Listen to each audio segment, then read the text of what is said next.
नमस्कार, मैं हूं नेहा श्रीवास्तव और आप देख रहे हैं सुबह सवेरे और छोटी दीपावली की आप सभी को ढेर सारी शुभकामनाएं। चलिए बुलेटिन की शुरुआत बड़ी खबर के साथ। दतिया से आपको बड़ी खबर बता दें, आजाद समाज पार्टी के प्रत्याशी के खिलाफ एफआईआर और दामोदर सिंह यादव पर एफआईआर। आचार संहिता का उल्लंघन करने पर कार्रवाई और सेवड़ा विधानसभा से प्रत्याशी हैं दामोदर सिंह यादव। तो बड़ी खबर, आचार संहिता उल्लंघन करने का आरोप लगा है और उसको लेकर अब कार्रवाई भी की गई है। इलेक्शन से जुड़ी ये बड़ी खबर आपको बता रहे हैं दतिया से, जहां आजाद समाज पार्टी के प्रत्याशी पर एफआईआर भी दर्ज हुई है। दामोदर सिंह यादव उनका नाम है और जिन पर एफआईआर दर्ज हुई है आचार संहिता का उल्लंघन करने पर ये पूरी कार्रवाई की गई है। आपको बता दें, सेवड़ा विधानसभा से प्रत्याशी हैं दामोदर सिंह यादव।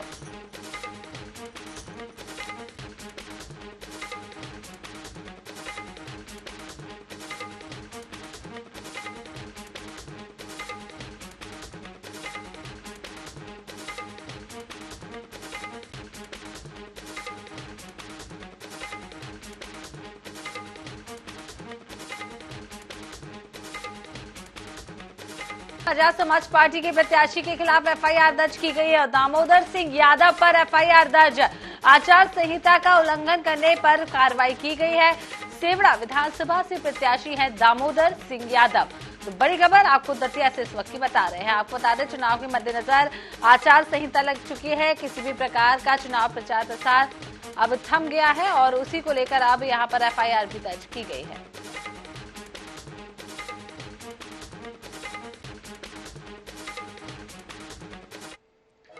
इधर मध्य प्रदेश में विधानसभा चुनाव को लेकर घमासान जारी है। बीजेपी अपना घोषणा पत्र जारी करने के लिए शुभ मुहूर्त का इंतजार कर रही है और जानकारी के अनुसार आज दोपहर 12:30 बजे भाजपा का घोषणा पत्र जारी किया जाएगा। बीजेपी के राष्ट्रीय अध्यक्ष जेपी नड्डा भोपाल के मिंटो हॉल में घोषणा पत्र जारी करेंगे, जो महिला, किसान और युवाओं पर केंद्रित हो सकता है। घोषणा पत्र में हर वर्ग को साधने का भी प्रयास किया जाएगा। बताया ये भी जा रहा है कि बीजेपी का घोषणा पत्र हर वर्ग के लिए योजनाएं उसमें लेकर आएगा और इसमें शिक्षा, स्वास्थ्य, सुरक्षा और रोजगार जैसे कई वादे भी शामिल होंगे। पार्टी का घोषणा पत्र दिल्ली में केंद्रीय नेतृत्व के मार्गदर्शन में तैयार किया है।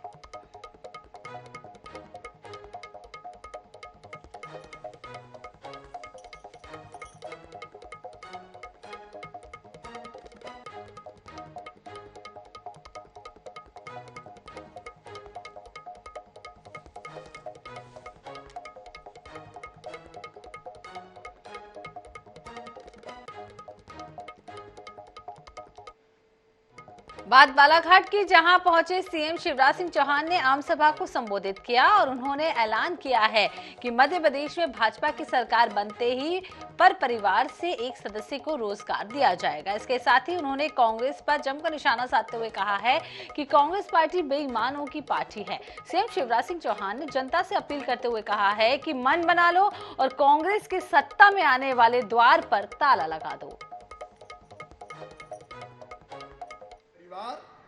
एक रोजगार छीन लिया। 5,000 रुपया देते थे मौत पे गरीब के अंतिम संस्कार के लिए, वो 5,000 रुपया कफन के भी बंद कर दिए, तीर्थ दर्शन बंद कर दी, लैपटॉप छीन लिए।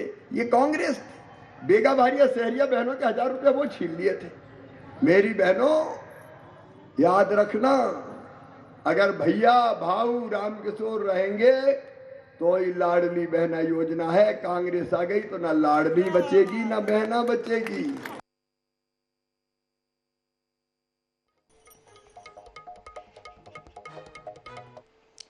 इधर कांग्रेस नेता राहुल गांधी के बयान ने मध्य प्रदेश की सियासत में एक नई बहस छेड़ दी है। उन्होंने बीजेपी पर सरकार चोरी करने का आरोप लगाया है। साथ ही पीएम मोदी और सीएम शिवराज सिंह चौहान को भी आड़े हाथों लिया है। और क्या कुछ कहा है राहुल गांधी ने, चलिए आपको दिखाते हैं। मध्य में राहुल गांधी ने प्रधानमंत्री नरेंद्र मोदी और प्रदेश के मुख्यमंत्री शिवराज सिंह चौहान पर निशाना साधा है। उन्होंने कहा कि मोदी और शिवराज ने हमारी सरकार चोरी की। मोदी हर रोज नया और लाखों रुपए का कपड़ा पहनते हैं। उनका रिमोट कंट्रोल अडानी के पास है। अपने किसी भी भाषण में नरेंद्र मोदी जनजाति जनगणना की बात नहीं कर सकता, क्योंकि नरेंद्र मोदी जी का रिमोट कंट्रोल अदानी जी के हाथ में है। भाइयों और बहनों, रिमोट कहीं और है, टीवी यहां आपके सामने, रिमोट कहीं और। राहुल गांधी के भाषण में निकले इन शब्दों ने सियासी खेमे में एक नई बहस छेड़ दी है, जिसके बाद बीजेपी और कांग्रेस दोनों ही प्रमुख दल एक दूसरे पर हमलावर हो गए हैं। देखिए, राहुल गांधी जी के पास ना तो अपनी 10 साल की यूपीए सरकार और ना अपनी 15 महीने की कमलनाथ सरकार की कोई बात कहने को है, इसलिए वो इस तरह की कुतर्क रखते हैं और बातें करते हैं। जनता पहले ही उनको मध्य प्रदेश की नकार चुकी है। 15 महीने की सरकार में 10 दिन में कर्ज माफी का वादा नहीं करने वाले राहुल मध्य प्रदेश में अप्रासंगिक हैं। तो सरकार चोरी नहीं हुई क्या? प्रधानमंत्री जी ने लोकतंत्र की रक्षा की शपथ ली है, संविधान की शपथ ली है। 2018 में माननीय कमलनाथ जी को लोकतांत्रिक व्यवस्था के तहत जनादेश प्राप्त हुआ था, उनकी सरकार निर्वाचित हुई थी। उसको उन्हीं मोदी जी ने उन चोरों के माध्यम से खरीदवाया जिसको लेकर वो काले धन का विरोध करते थे कि इनकी फर्जी ट्रस्ट अरबों रुपयों की जमीनों पर कब्जा करके बैठी हैं, और उन गद्दारों के तो घर जाकर प्रधानमंत्री जी उनकी तारीफ करते हैं। तो राहुल गांधी जी ने गलत क्या कहा है? कांग्रेस के राष्ट्रीय अध्यक्ष राहुल गांधी हमेशा ही अपने बयानों को लेकर चर्चा में रहते हैं। इस बार उन्होंने पिछली बार हुए सत्ता परिवर्तन के जख्मों को खुरेदने की कोशिश की है, जिसके चलते राजनीतिक गलियारों में इसके कई सियासी मायने निकाले जा रहे हैं। Bureau report, times 24/7 Bhopal. इधर मध्य प्रदेश के पूर्व मुख्यमंत्री और पीसीसी चीफ कमलनाथ ने खंडवा में भाजपा पर जमकर निशाना साधा। कमलनाथ ने कांग्रेस प्रत्याशी कुंदन मालवीय और उत्तम पाल सिंह के पक्ष में जनसभा को संबोधित करते हुए भाजपा को आड़े हाथों ले लिया। उन्होंने कहा कि भाजपा को चुनाव के 4 महीने पहले बहनों की याद आई। क्या इसके पहले बहनें लाडली नहीं थी? इसके साथ ही कमलनाथ ने कहा है कि खंडवा को छिंदवाड़ा की तर्ज पर विकसित किया जाएगा। मैंने यहाँ के उम्मीदवार का नाम नहीं लिया। कुंदन मालवीय का नाम, जब मैं सब नाम बोल रहा था, इनका नाम नहीं लिया, क्योंकि ये केवल उम्मीदवार ही नहीं है, ये मेरे प्रतिनिधि हैं। खंडवा के लिए ये मेरे प्रतिनिधि हैं। आपके प्रतिनिधि तो रहेंगे, पर ये मेरे प्रतिनिधि भी हैं। तो इसलिए मैंने कहा मैं अलग इनका नाम लेता हूं। मैं आज खंडवा के भविष्य के लिए आपके सामने खड़ा हूं। खंडवा में 33 साल कौन रहा? भाजपा रही, सही बात है। और आप सब गवाह हैं, आप सब गवाह हैं कि खंडवा का क्या हाल है। मैं तो छिंदवाड़ा से आता हूं, और वहां की तुलना करिए और खंडवा की तुलना करिए। खंडवा इतनी बड़ी जगह है, छिंदवाड़ा तो खंडवा से छोटा है। इधर केंद्रीय गृह मंत्री अमित शाह का 11 नवंबर को धार में 1 दिवसीय दौरा प्रस्तावित है। दौरे को लेकर बीजेपी संगठन और प्रशासन ने तैयारियां पूरी कर ली हैं। प्रशासन की ओर से दौरे के एक दिन पहले फ्लैग मार्च भी निकाला गया था। बता दें कि गृह मंत्री अमित शाह मनावर में सभा को संबोधित करने के बाद ग्राम लुन्हेरा में पहुंचेंगे, जहां से गंधवानी विधानसभा के अलविदा होते हुए वह पुनः बदनावर रवाना हो जाएंगे।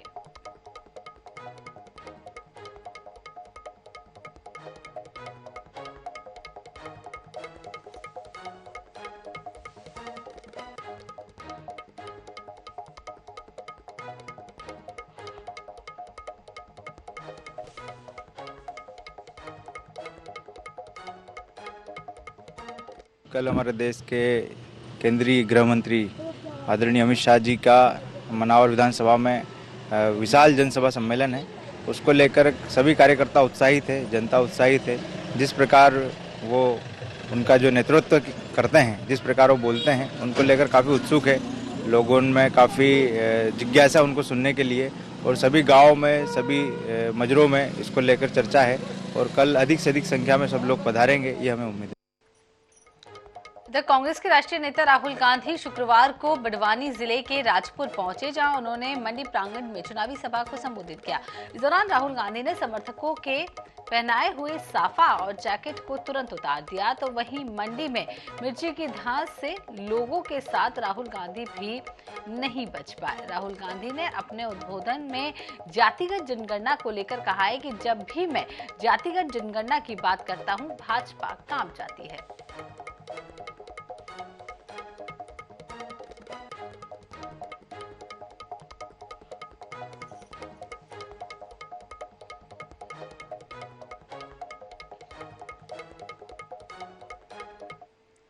बात ग्वालियर की, जहां ग्वालियर में कांग्रेस नेता और स्टार प्रचारक राज बब्बर ने एक प्रेस वार्ता की, जिसमें उन्होंने कहा है कि मध्य प्रदेश का चुनाव पीएम मोदी के चेहरे पर लड़ा जा रहा है। प्रदेश में कोई सीएम फेस नहीं है। इसके साथ ही उन्होंने ये भी कहा है कि मध्य प्रदेश में कांग्रेस कर्नाटक से भी बड़ी जीत हासिल करेगी। इसके अलावा राज बब्बर ने बीएसपी के उम्मीदवारों पर कहा है कि कमजोर आदमी ही वोट कटवाने का काम करते हैं। मुझे इसलिए कर्नाटक याद आया कि ये बदलाव की भावना, ये बदलाव जो मैं आज देख रहा हूं, इस बदलाव में जोश भी है, इस बदलाव में कहीं गुस्सा भी नजर आ रहा है, कहीं इमोशन भी नजर आ रहा है। कर्नाटक का पूछेंगे आप, मैंने क्यों कह रहा हूं कि कर्नाटक में भी ऐसे ही कृत्रिम तरीके से छल कपट खरीद फरोख्त से वहां की सरकार को तोड़ा था। और कर्नाटक में इस बार जो चुनाव हुआ, कर्नाटक की जनता ने ऐसा मुंह तोड़ जवाब दिया कि कांग्रेस की दुगनी सीटें आई।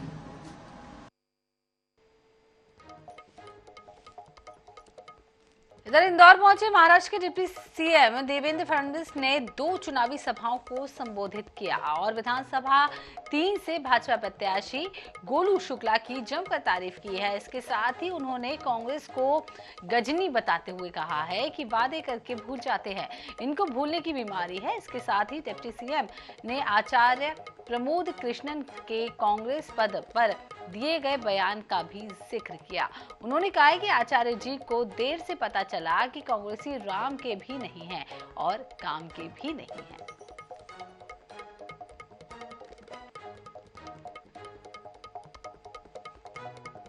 आचार्य जी को ये बहुत देर से पता चला कि ये कांग्रेसी राम के भी नहीं है और ये काम के भी नहीं है, और आज उन्होंने सच बोल ही दिया कि उनको हिंदुत्व से नहीं, हिंदू शब्द से नफरत है और राम जन्मभूमि से नहीं, प्रभु श्री राम से नफरत है। तो कांग्रेसियों का चेहरा मुझे बहुत अच्छा लग रहा है कि आचार्य जी ने ही उजागर कर दिया। हम तो कई वर्षों से उनको समझाने की कोशिश करते थे, पर आज सत्य उनके ध्यान में आ गया। जो सत्य पूरा देश जानता था, आज उसको उन्होंने उजागर किया है। इंदौर पहुंची केंद्रीय वित्त मंत्री निर्मला सीतारमण ने एक प्रेस वार्ता की है और जिसमें उन्होंने केंद्र और प्रदेश सरकार के कामों का ब्यौरा भी दिया। इसके साथ ही इन्होंने कांग्रेस पर आरोप लगाते हुए कहा है कि पेट्रोल डीजल को जीएसटी से बाहर रखने में कांग्रेस का हाथ है, क्योंकि कांग्रेस शासित प्रदेशों के सीएम और प्रियंका वाड्रा कभी भी जीएसटी काउंसिल में इस मुद्दे पर बात नहीं करती हैं। इसके अलावा केंद्रीय मंत्री ने मध्य प्रदेश में प्रियंका गांधी के महिला दुष्कर्म के बयान पर पलटवार करते हुए कहा है कि वह राजस्थान का जिक्र क्यों नहीं करती है, अपने सीएम से महिला दुष्कर्म को लेकर क्यों बात नहीं करती है।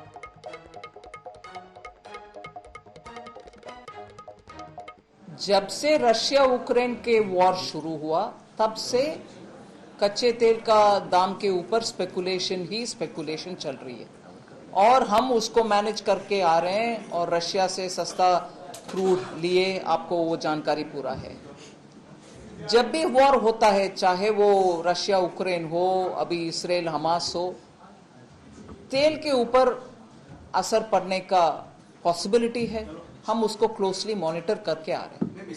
माननीय प्रधानमंत्री जी कभी भी बोलते हैं, मैं गरीब के लिए एम्पावरमेंट के रास्ते में चलना चाहता हूं, क्योंकि उनको गैस और रोड और करंट, उनकी बिजली और उनको स्किल दो, वो अपने आप खड़े हो जाएगा। स्टैंड अप का लोन, मुद्रा का लोन, स्वनिधि का लोन बिना कोलेटरल इसी के कारण दे रहे हैं। उनके पास पैसा नहीं है, जमीन नहीं है, सोना नहीं है बैंक में गिरवी रख करके लोन लेने के लिए। Governance can work not the way Congress governments have been doing. I'll give promise, but somebody else will have to finance me. I'll run the state, but that state's money will be going over to somebody else other than those who are living here. इसीलिए ये उदाहरण मैंने इतने सारी states को दिया और भूलना नहीं है। इधर इंदौर में वित्त मंत्री निर्मला सीतारमण ने कांग्रेस पर कई गंभीर आरोप लगाए हैं, जिसका कांग्रेस ने पलटवार किया है। कांग्रेस वार्ता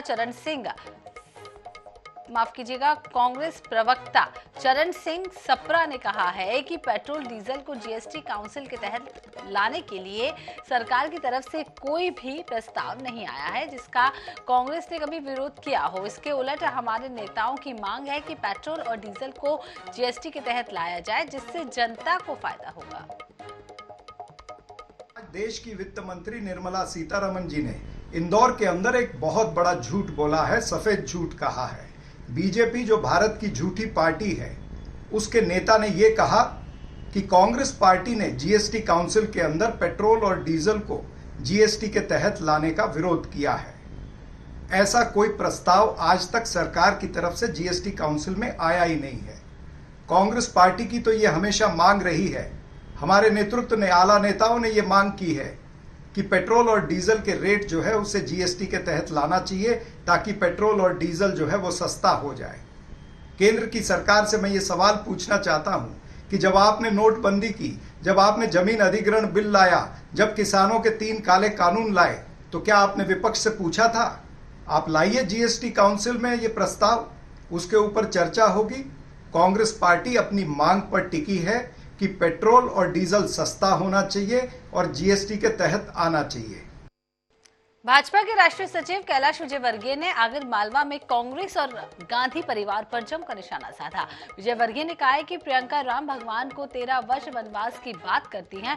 उन्होंने ना गीता पढ़ी है और ना ही रामायण, उन्हें कुछ भी नहीं पता है। राहुल प्रियंका के मध्य प्रदेश दौरे पर बोले, यहाँ उत्तर प्रदेश जैसा फायदा होगा। खड़गे के बयान पर कैलाश विजयवर्गीय ने कहा है कि पहले वे अपने बेटे को संस्कार सिखाएं, फिर भाजपा पर बयान दें। विजयवर्गीय भाजपा प्रत्याशी के समर्थन में रोड शो करते हुए भी नजर आए।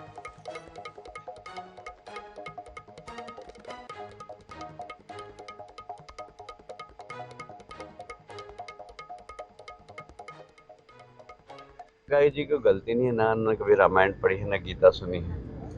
उनको जो उनके स्क्रिप्ट राइटर लिख के दे देते हैं वो पढ़ लेती है, और स्क्रिप्ट राइटर में 13 साल लिखा कि 14 साल लिखा हो तो स्क्रिप्ट राइटर जाने। पर क्या है, इस प्रकार के नेता इस देश का कभी भी नेतृत्व नहीं कर सकते, और इसलिए प्रियंका जी का 13 साल बोलना, 14 साल बोला, 10 साल भी बोल सकती हैं वो, जिन्होंने कभी राम के बारे में जानकारी नहीं, जिनकी सरकार ने, जिनकी पार्टी ने राम को काल्पनिक कहा, हलफनामा दिया है कोर्ट के अंदर 25-25 वकीलों के साथ कि राम कभी जन्मे ही नहीं, हनुमान जी कभी हुए ही नहीं, और इसलिए राम जन्मभूमि पे राम मंदिर नहीं बनना चाहिए। ये तो राम मंदिर का विरोध करने वाले लोग हैं। इधर 8 नवंबर को कांग्रेस पार्टी की राष्ट्रीय महासचिव प्रियंका गांधी के देवास जिले के खाते गांव में आम सभा को संबोधित किया था। मंच का संचालन पूर्व मंत्री सज्जन सिंह वर्मा ने किया। उन्होंने देवास से कांग्रेस प्रत्याशी प्रदीप चौधरी को भाषण के लिए मंच बुलाते हुए डांट भी लगाई।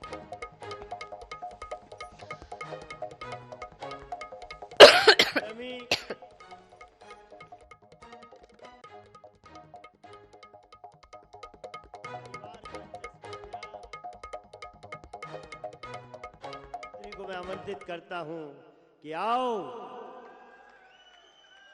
ईंट का जवाब पत्थर से दो, महलों की नींद आ जा रहे, इतनी बुद्धि नहीं, निश्चयी परिश्रमी हमारे वरिष्ठ नेता स्वर्गीय रतन लाल जी का परिवार का चश्मो चिराग भाई प्रदीप चौधरी को मैं आमंत्रित करता हूं कि आओ, ईंट का जवाब पत्थर से दो, महलों की नींद आ जा रहे। तुम इतनी बुद्धि नहीं है तुम में। हेलो सम्मानीय। इधर मध्य प्रदेश में विधानसभा चुनाव के लिए धुआंधार प्रचार चल रहा है। चुनाव प्रचार को लेकर बालाघाट में एक वीडियो भी वायरल हो रहा है, जो अब तूल पकड़ता हुआ नजर आ रहा है। विधानसभा क्षेत्र के सीता डोंगरी का ये वीडियो बताया जा रहा है। वीडियो कांग्रेस प्रत्याशी मधु भगत अपने कार्यकर्ता के कंधों पर सवार होकर नदी पार कर रही हैं।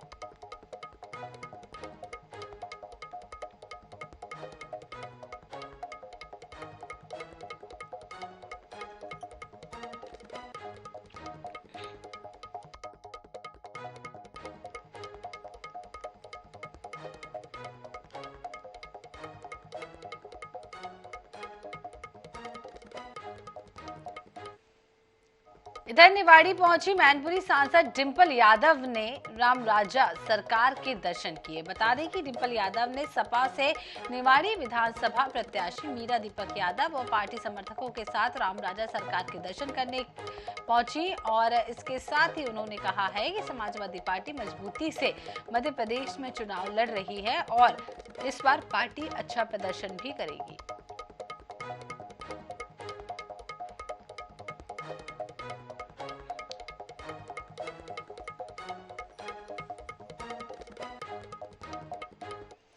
इधर बात भोपाल की, जहां भोपाल कलेक्टर ने पटाखा विक्रेताओं के साथ बैठक कर उन्हें जरूरी दिशा निर्देश दिए हैं। साथ ही दुकानदारों को सभी नियमों का पालन करने की हिदायत भी दे दी है।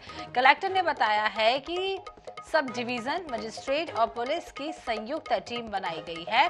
यह स्थायी और अस्थायी पटाखा दुकानों पर पहुंचकर निरंतर निरीक्षण करेंगे। निरीक्षण के दौरान देखा जाएगा कि पटाखा बाजार में सुरक्षा के उपकरणों के साथ ही आग बुझाने के उपकरण की व्यवस्था भी की गई है या नहीं।